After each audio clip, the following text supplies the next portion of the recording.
네, 간밤에 나온 글로벌 이슈들에 대해서 자세히 짚어드리도록 하겠습니다. 오늘은 또 FOMC 발표가 있었던 만큼 이 부분에 대해서 자세히 짚고 넘어가시죠.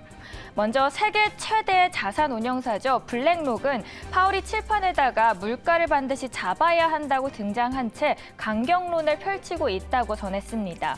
연준은 이렇게 세 번째 자이언트 스텝을 단행했습니다. 이번 발표 직후에 뉴욕 증시는 빠르게 전환하면서 하락하는 모습을 볼 수 있었는데요. 물론 1%포인트를 높이는 울트라 스텝이 나오는 것 아니냐는 관측도 있었지만 시장의 전망대로 0.75%포인트로 안착을 했습니다. 이런 거침없는 연준의 긴축적인 통화 방침에 한미 기준금리 격차는 더욱더 벌어질 것으로 전망이 되고 있습니다. 미국의 기준금리 상단 기준으로 보면 한국 기준금리인 2.5%와 비교했을 때 0.75%포인트나 올라간 건데요. 당분간은 이 강달러 현상은 더욱더 지속될 것으로 볼 수가 있겠네요. 한국에 미칠 영향에 대해서는 잠시 후에 다시 한번 자세히 짚어드리도록 하겠습니다. 그렇다면 연준의 금리 인상 배경은 아시다시피 이번에 전쟁으로 인한 인플레이션으로 볼 수 있겠죠. 이번에 러시아에서 부분 동원령까지 내리게 되면서 인플레이션은 앞으로 점점 더 잡기 어려워진 상황입니다. 시장의 관심사는 6월 이후에 첫 공개되었던 점도표였죠.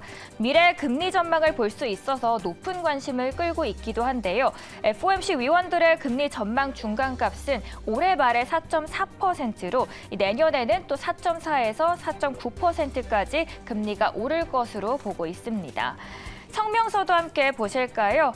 성명서에서는 이번에 또 다른 부분이 7월가 있었습니다. 하나씩 제가 체크를 해봤는데요. 일단 지난 7월가 성명서 변화 부분은 지출과 생산이 완화됐다는 점에 있었습니다. 최근 지출과 생산이 완만한 성장세를 보이고 있다라고 변경을 했는데 아무래도 CPI 등을 고려했을 때 경기가 회복되고 있는 시그널로 확인할 수 있었습니다. 그리고 고용 시장은 여전히 견고하다고 묘사를 하는데 인플레이션은 여전히 높은 수준이라고 언급하면서 목표 금리의 지속적인 인상이 적절하다고 보고 있습니다. 이 내용은 오늘 파월의 기자회견에서도 다시금 그의 강력한 의지를 확인할 수 있었습니다. 파월은 오늘 인플레이 목표치를 2%를 달성할 때까지 긴축을 멈추지 않겠다고 하면서 오늘처럼 큰 폭의 금리 인상은 또 한 번 가능할 것이다라고 말을 했죠. 물가가 본격적으로 완화된다는 확신이 들기 전까지는 금리 인하는 없을 것이다라고 한 번이 아니라 수차례 이날은 경고한 모습을 확인할 수 있었습니다. 그래도 우리가 계속 금리 인상을 바라만 볼 수는 없잖아요. 그래서 이날 취재진이 파월에게 이렇게 여쭤봅니다. 파월, 그렇다면 도대체 이 금리 인상 언제까지 할 거니? 라고 물어보니 아무래도 우리의 심정을 좀 대변한 듯한 질문이었죠. 파월은 금리는 경제에 지나친 충격을 주지 않도록 제한적인 수준으로 높여야 할 거라고 말하면서 천천히 그리고 꾸준히 앞으로 올릴 것을 시사했습니다. 이번 FOMC에 대한 외신들의 평가는 또 어떻게 이뤄지고 있을지 하나씩 짚어보도록 하죠. 먼저 월스트리트 저널과 모건 스탠리는 발표 이후에 같은 동일한 입장을 보고 있습니다. 이번에 대표의 트위터를 보는데요. 0.75%포인트씩 3번 연속으로 금리를 올리는 것은 꽤나 매파적인 행보라고 봤고요. 연준이 시장의 매파적인 기조를 증폭하기 위해서 이렇게까지 노력할 필요는 없다라는 입장을 제시하고 있더라고요. 그렇다면 최대 자산 운용사로 유명한 블랙록의 입장은 어떨까요? 75bp 인상도 역사적으로 볼 때 엄청난 규모라고 보고 있고요. 한 번 더 75bp 인상에 나설 가능성이 50대 50인데 이후에도 추가 인상 가능성이 크지 않을 수 있다고 바라봤습니다. 다만 웰스파고에서는 조금 다른 입장을 보고 있습니다. 웰스파고에서는 이번 인상에 대해 다소 아쉬운 모습을 표명하고 있는데요. 이번 주에 150bp 인상을 진지하게 고려해야 한다고 주장했던 증권사이기도 합니다. 지금 광고가 있어서 잘 보이진 않지만 연준이 1.5%포인트 올려야 고통을 빨리 끝낼 수 있는 효과를 톡톡히 볼 수 있다면서 그런데 그럼에도 불구하고 연준은 그렇게 나타내지는 않을 것이다라고 전망을 했습니다. 그렇다면 이번 결정이 최근 금리 동조화가 일어나고 있는 상황 속에서 다른 나라들은 어떻게 바라보고 있을지 함께 짚어보도록 하죠. 먼저 한국부터 보실까요? 한국은 고환율이 당분간 지속되고 있는 상황이죠. 연준의 이번 조치로 미국의 기준금리가 한국을 다시 웃돌게 됐습니다. 그러면서 지난달에 이창용 한은 총재가 로이터와 인터뷰를 한 게 생각이 나서 가져와 봤습니다.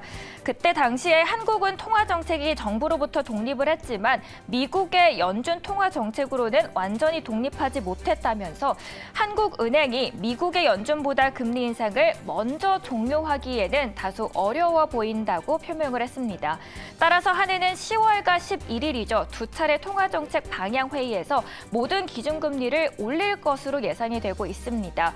아무래도 미국의 기준금리가 우리나라를 큰 폭으로 웃도는 상황을 장기간 방치하게 되면 더욱더 높은 수익률을 쫓아서 외국인 투자 자금이 또 빠져나가게 되고 원화 가치가 급격하게 떨어질 가능성이 커지기 때문인 걸로 보이고 있습니다. 그렇다면 이번에는 일본으로도 함께 넘어가 볼까요? 일본의 통화중앙은행인데요. 우리나라를 비롯한 세계 각국은 미국의 금리 인상발 달러화 강세에 뾰족한 대응책이 없는 실정이죠. 일본 중앙은행의 입장에서는 미국이 인플레이션을 억제하기 위해서 달러 강세를 선호한다는 점에서 국제적인 환율 공조를 기대하기는 힘들다고 전망을 하고 있습니다. 다만 엔화 약세에도 개입할 가능성은 그다지 높지 않다는 걸 확인할 수 있었는데요.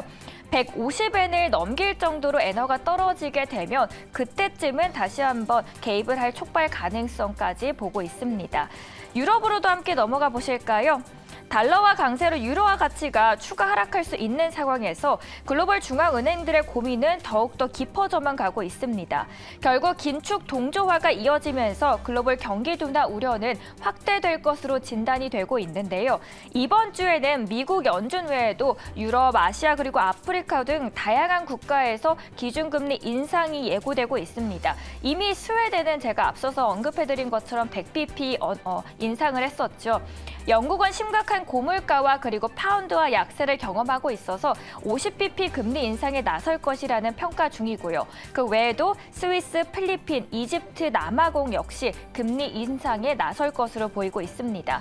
그렇게 되면 제가 계산을 해보니까 이번 주에만 전 세계 무려 기준금리 인상폭의 총합이 100bp에 달할 것으로 보이고 있더라고요. 다만 오늘 나온 FOMC 결과는 이미 파월 연준의 또 잭슨홀 발표 이후 예상된 시나리오였다는 점에서 0.75%포인트 인상 자체는 큰 충격은 없을 것이라는 전망도 함께 제시가 되고 있었습니다. 오늘은 FOMC 결과에 대해서 자세히 짚어봤고요. 또 외신들은 어떻게 반응을 했는지까지 알아봤습니다.